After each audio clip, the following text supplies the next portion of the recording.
जय जवान जय किसान। सभी किसान भाइयों और सैनिक भाई बहनों को सभी को राम राम।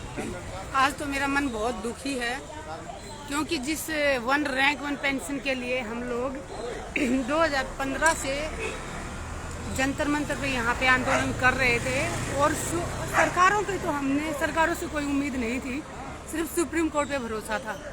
लेकिन आज सुप्रीम कोर्ट का जो फैसला आया उससे हम बिल्कुल भी खुश नहीं हैं क्योंकि सुप्रीम कोर्ट ने 5 साल तक तारीख पे तारीख देते रहे।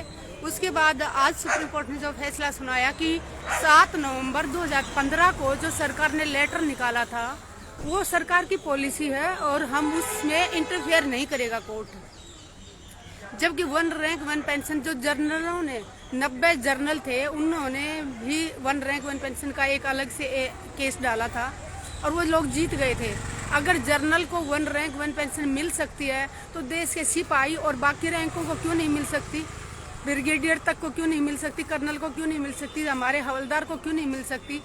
कम से कम फैसला सुनाने से पहले जज को इतना तो देखना चाहिए था कि अगर जर्नल को वन रैंक वन पेंशन मिल रही है तो बाकी भी रैंकों को बराबर का अधिकार है। आज जो फैसला आया कि जो सुप्रीम कोर्ट सरकार की पॉलिसी है उसमें इंटरफेयर नहीं करेगा सुप्रीम कोर्ट, और 3 महीने के बाद जैसा कि हम चाहते थे कि हर साल रिव्यू हो पेंशन, और सरकार ने 2014 में कहा था कि हम हर 5 साल के बाद पेंशन रिव्यू करेंगे, तो 5 साल से सरकार के हिसाब से भी 1 जुलाई 2019 को पेंशन मिलनी रिव्यू होनी थी, जो कि आज तक नहीं की है सरकार ने। सुप्रीम कोर्ट ने 3 महीने का समय दिया है सरकार को कि जो पेंशन 1 जुलाई 2019 से जो लागू रिव्यू होनी थी उसका एरियर 3 महीने के अंदर सरकार जवानों को दे। मुझे उम्मीद नहीं लगती कि सरकार ने जो खुद अपना वादा किया था, अपनी जुबान से कहा था, शायद उसको वो मानेगी, क्योंकि अगर इन्होंने अपनी जुबान पे भी टिका होना होता और जो ये कहते हैं वो करते तो 1 जुलाई 2019 को ही रिव्यू कर देते। देश के जवानों के लिए पैसा नहीं है सरकार के पास। मंत्रियों को लाखों करोड़ों पैसा, देश का सबसे ज्यादा पैसा नेताओं के घरों में जाता है। नेता अगर एमएलए बन गया, फिर सांसद बन गया, वो 4-4 बार बना तो वो 4-4 पेंशन ले रहा है। और जवान जो 15 साल अगर बॉर्डर पे दिन रात खून पसीना बहा के घर से सुख दुख तकलीफ में रहते हुए अपनी निस्वार्थ भाव से सेवा करता है, उसके लिए इनके पास पैसा नहीं है।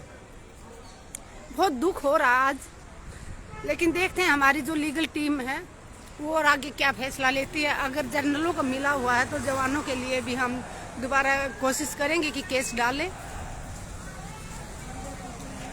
कभी कभी मुझे ऐसे लगता है कि हमारे देश के जितने भी विभाग हैं, कभी कभी ऐसे लगता है कि सिर्फ मोदी और अमित शाह ही चला रहे हैं पूरे देश के हर विभाग को। जो हम सोचते थे कि लोकतंत्र जिंदा है, लोकतंत्र के नाम की कोई चीज नहीं है। जब 2015 से हमारे जवान जो यहाँ बैठे हुए हैं सड़कों पे बैठे, बहुत कुछ था सहा हमारे जवानों ने, हमारे जवानों ने बहुत कुछ सेक्रीफाइस किया है। बहुत बार डंडे भी खाए हैं इन्होंने, पुलिस के डंडे खाए हैं, 3-3 बार डंडे खाए हैं। जवानों को कॉलर पकड़ पकड़ के घसीटा गया। विधवा बहनों पे बहुत अत्याचार किया, विधवा बहनों को घसीट घसीट के कभी मंदिर मार्ग थाने में डाला गया, कभी पार्लियामेंट थाने में डाला गया।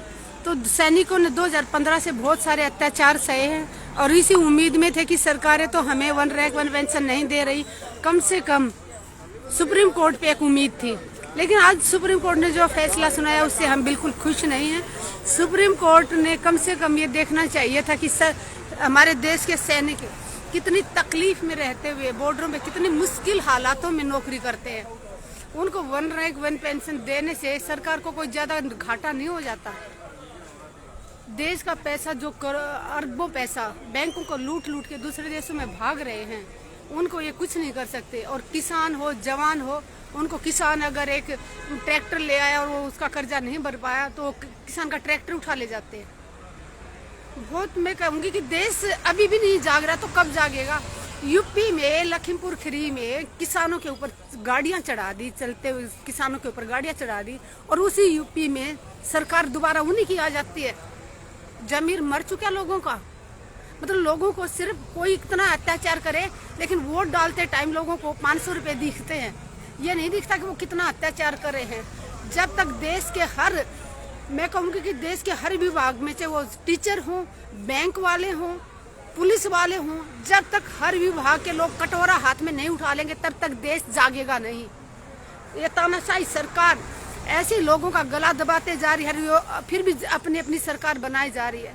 सारी जनता भी मैं जंतर मंतर पे हूँ, यहाँ पे हमारे कर्मचारी वाले धरना दे रहे हैं और भी 2-3 धरने चल रहे हैं जंतर मंतर पे। आप कभी भी आके देख लो, जंतर मंतर पे 7 दिन यहाँ धरने चलते हैं। सारा देश दुखी है। उसके बाद सरकार की मोदी है तो मुमकिन है, फिर भी सरकार उनकी बन रही है। क्या देश की न्यायालय को दिखाई नहीं दे रहा कि सच्चाई क्या है? क्या देश के लोगों को पता नहीं चल रहा कि हर चीज नौकरियां छीनी जा रही हैं, बेरोजगारी हमारे देश की इतनी बढ़ गई है। ये देखिए हमारे बिल्कुल नहीं छोड़ा जाएगा कुछ भी। 2019 का लो भाई इसको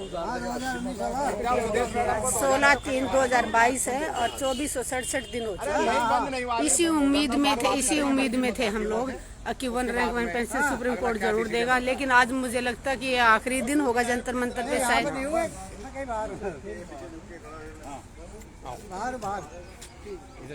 थोड़ा और इधर हो जाओ, दिन धक्के आ जाओ। सुन लिया 2019 वाला ही है बस। चलो भाई। जय जवान, जय किसान, जय हिंद।